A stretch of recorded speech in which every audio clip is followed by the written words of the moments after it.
नमस्कार दोस्तों, स्वागत है आप सभी का कंप्यूटर की एक और वीडियो में। चलते हैं, स्टार्ट करते हैं वीडियो।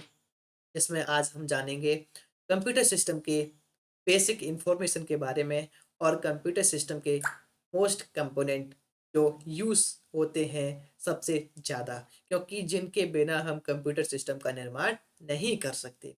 उन्हीं कंप्यूटर सिस्टम के कंपोनेंट्स के बारे में हम जानेंगे, बेसिक इंफॉर्मेशन के बारे में जानेंगे, सीपीयू क्या होता है उसके बारे में भी हम थोड़ा बहुत समझेंगे और कुछ बेसिक कंप्यूटर वर्ड होते हैं उनके बारे में भी जानेंगे। चलिए स्टार्ट करते हैं। सबसे पहले हम बेसिक कंपोनेंट के बारे में हम जानते हैं। बेसिक कंपोनेंट्स होते कौन-कौन से हैं? क्या होता है बेसिक कंपोनेंट्स में? सबसे पहले देखो, बेसिक कंपोनेंट क्या होता है? जिस चीज़ से किसी बड़ी चीज़ का निर्माण हो सके। छोटी-छोटी चीज़ें मिलाकर कोई बड़ी चीज़ का अगर निर्माण हो रहा है, तो वह बेसिक कंपोनेंट्स कहलाते हैं। जैसे कि हमारा जो मॉनिटर है, चलिए सबसे पहले हम समझते हैं पूरा कंप्यूटर। कंप्यूटर बना किस-किस से है? कंप्यूटर बना है मॉनिटर से, कीबोर्ड से,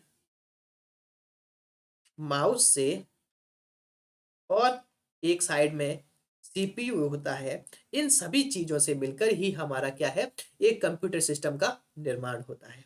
ठीक है? चलिए सबसे पहले हम जानते हैं मॉनिटर के बारे में। मॉनिटर क्या है?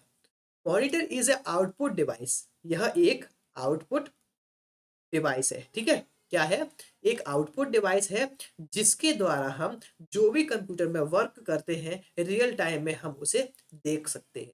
क्या? रियल टाइम में हम उसे देख सकते हैं, ठीक है? और उसके बाद नेक्स्ट आता है कीबोर्ड। क्या आता है? कीबोर्ड। क्या आता है? कीबोर्ड। कीबोर्ड के बाद नेक्स्ट आता है आपका माउस। क्या हो गया? माउस हो गया। माउस के बाद अगला कंपोनेंट आता है मदरबोर्ड। क्या हो गया? माउस के बाद अगला कंपोनेंट क्या हो गया? मदरबोर्ड हो गया। फिर आता है आपका सीपीयू। आप ये समझते हो कि पूरा जो कैबिनेट होता है उसे हम सीपीयू बोलते हैं। सीपीयू मतलब एक छोटी-सी चिप होती है। एक छोटी-सी चिप होती है जिसे हम सीपीयू बोलते हैं। पूरा जो सिस्टम होता है उसे कैबिनेट बोला जाता है और पूरा कंप्यूटर सिस्टम बोला जाता है। सीपीयू हम मोस्टली अपनी लैंग्वेज में बोल देते हैं, लेकिन सीपीयू क्या होता है, एक छोटी-सी चिप होती है, उसे हम सीपीयू कहते हैं। लास्ट आती है आपकी हार्ड डिस्क, जिसके अंदर आपका सारा डेटा स्टोर करके रखा जाता है और उस चीज़ को सबको रन कराने के लिए नेक्स्ट आती है आपकी रैम। क्या होता है? रैम। तो यही आपके बेसिक कंपोनेंट्स हैं जो आपके कंप्यूटर सिस्टम में यूज़ किए जाते हैं। तो दोस्तों, ये हो गए आपके बेसिक कंपोनेंट जो आपके कंप्यूटर सिस्टम में यूज़ होते हैं। इनके बिना आपका कंप्यूटर सिस्टम अधूरा है। मतलब इनमें से एक भी कंपोनेंट नहीं हुआ तो आप कंप्यूटर सिस्टम चला नहीं सकते। कंप्यूटर सिस्टम ही नहीं बना सकते। अगर सीपीयू नहीं होगा, सिस्टम ही नहीं बनेगा, चलेगा ही नहीं। कीबोर्ड नहीं होगा, आप डेटा को इनपुट कैसे करोगे? माउस की सहायता से, अकेले माउस से तो नहीं कर सकते। हाँ, मान के चलो अगर आपके पास वर्चुअल कीबोर्ड है तो कर सकते हैं, लेकिन कंप्यूटर स्टार्ट करते समय कई-कई बार फंक्शन की F1 और एस्केप की और डिलीट की ये चीज़ों का प्रेस करना ज़रूरी होता है, तो उस चीज़ के लिए आपके पास कीबोर्ड होना ज़रूरी होता है। हार्ड डिस्क स्टोर कराने के लिए, अगर आपके पास डेटा है, डेटा को स्टोर ही नहीं करा पाओगे, तो आपका उस डेटा पे काम करने का मतलब ही क्या है? नेक्स्ट है रैम। जो भी आप कंप्यूटर सिस्टम में वर्क करते हो, जिस प्रोग्राम पे काम करते हो, उस प्रोग्राम पे काम करने के लिए आपको रैम की आवश्यकता पड़ती है, क्योंकि वह प्रोग्राम रैम के अंदर ही स्टोर रहता है जब तक आप उस प्रोग्राम पे काम कर रहे हो। तो ये हो गए आपके mostly basic components of computer system. Next चलते हैं हम कंप्यूटर सिस्टम के अंतर्गत हम पहले चैप्टर में प्रवेश करते हैं और यहाँ पर आपके सामने आता है introduction and architecture of computer. Computer का निर्माण कैसे हुआ और कंप्यूटर में कौन-कौन से चीज़ें का हम देखते हैं, ठीक है? सबसे पहले है इंट्रोडक्शन। कंप्यूटर के इंट्रोडक्शन के बारे में समझेंगे। कंप्यूटर की विशेषताएँ कौन-कौन सी हैं? इन सभी चीज़ों के बारे में हम सीखेंगे सेकंड में। थर्ड पार्ट आता है यूजेस ऑफ कंप्यूटर। कंप्यूटर का कहाँ कहाँ पर प्रयोग किया जाता है, कहाँ कहाँ पर यूज किया जाता है, वो सारी चीजें हम थर्ड में समझेंगे। फोर्थ आपका आपका आता है topic classification of computer. Computer का वर्गीकरण, कंप्यूटर को कितने भागों में डिवाइड किया जाता है या कंप्यूटर को किस तरह से हम समझते हैं, वो सारी चीजें हम फोर्थ में समझेंगे। लास्ट में आता है एप्लीकेशंस ऑफ कंप्यूटर। चलिए स्टार्ट करते हैं कंप्यूटर की फुल फॉर्म के साथ। अक्सर कंप्यूटर की फुल फॉर्म आपके एग्जाम में पूछ ली जाती है, तो चलिए समझते हैं।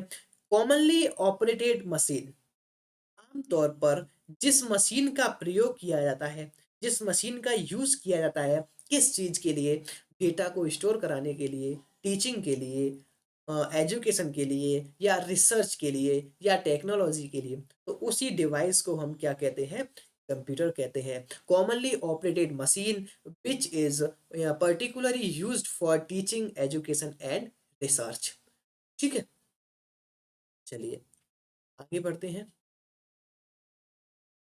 इतना हो गया आपका फुल फॉर्म। अब हम एक क्वेश्चंस को सॉल्व करते हैं, ठीक है। हम किस तरह से क्वेश्चंस आपको कराएंगे, चलिए। सबसे पहला क्वेश्चन है, विशिष्ट रूप से डिजाइन किए गए कंप्यूटर, विशिष्ट रूप से डिजाइन किए गए कंप्यूटर जो जटिल गणनाओं को अत्यंत तेजी के साथ करते हैं। कहने का मतलब है वह कंप्यूटर सिस्टम जो specially designed computer that perform complex calculation, मतलब जो कॉम्प्लेक्स कैलकुलेशन होती हैं, जटिल गणनाएं होती हैं जिन्हें हम नहीं कर सकते, उन कैलकुलेशंस को सॉल्व करने के लिए सिस्टम का यूज किया जाता है, उसे हम क्या कहते हैं, सर्वर कहते हैं, सुपर कंप्यूटर, लैपटॉप या मेन फ्रेम कंप्यूटर। जब इनके बारे में आप जानोगे ना, तब आप इन्हें आसानी से बता सकते हो कि सर्वर क्या होता है। जब आप 3D में समझोगे सर्वर होता क्या है, मेन फ्रेम कंप्यूटर दिखता कैसा है, लैपटॉप दिखते कैसे हैं, सुपर कंप्यूटर होते कैसे हैं, काम कैसे करते हैं, तब आप आसानी से इस क्वेश्चन को सॉल्व कर सकते हो। वैसे इस क्वेश्चन का सही आंसर है सुपर कंप्यूटर्स। क्या है सही आंसर, है सुपर। तो स्पेशली डिजाइंड होते हैं किसी अदर पर्पस के लिए और कॉम्प्लेक्स कैलकुलेशंस के लिए, उन्हें कहा क्या कहा जाता है, सुपर कंप्यूटर कहा जाता है। सर्वर्स, सर्वर्स वह सर्वर होते हैं, वह कंप्यूटर सिस्टम्स होते हैं जिनमें हम बहुत सारा डेटा स्टोर करते हैं और एक जगह से दूसरी जगह हम उसका एक्सेस प्रोवाइड करते हैं, वो हो गए आपके सर्वर्स। लैपटॉप्स एज ए समझ सकते हैं हम, ट्रैवलिंग सिस्टम बोल सकते हैं या ट्रैवलिंग बैग भी बोल सकते हैं, जिन्हें हम एक जगह से दूसरी जगह आसानी से ले जा सकते हैं। छोटे कंप्यूटर्स होते हैं जिन पे आप आसानी से वर्क कर सकते हैं, लेकिन हाई कॉन्फ़िगरेशन वर्क लैपटॉप्स पर नहीं कर सकते क्योंकि उसके लिए उसी हिसाब से लैपटॉप्स चाहिए होते हैं। मेन फ्रेम कंप्यूटर्स, ये सारी चीज़ें आपके कंप्यूटर सिस्टम की, जब हम कंप्यूटर का वर्गीकरण करेंगे, कंप्यूटर के बारे में जानेंगे, वहाँ पर ये सारी चीज़ें। दूसरा क्वेश्चन है, an education institute which is generally have which of the following in it domain name. मतलब कोई एक एजुकेशनल इंस्टीट्यूट है जिसने कोई अपनी वेबसाइट बनाई है या कोई अपने काम किया हुआ है, तो वो डोमेन नेम रखेगी। तो कौन सा डोमेन नेम एक एजुकेशनल इंस्टीट्यूट रख सकती है, इन चारों में से आपको बताना है। जब आप डोमेन नेम के बारे में जानोगे तो वहां पर एक्सटेंशन आता है ना, एक्सटेंशन .pdf, वहां पर आपको इन सभी चीजों के बारे में सिखाएंगे। ठीक है, इंटरनेट के अंतर्गत हम डोमेन नेम को बारे में जानेंगे कि कौन सा डोमेन किस लिए यूज किया जाता है, डॉट ORG किस लिए यूज किया जाता है, .edu किस लिए यूज किया जाता है, .com कॉमर्शियल पर्पस के लिए यूज किया जाता है और .in इंडिया के लिए यूज किया जाता है।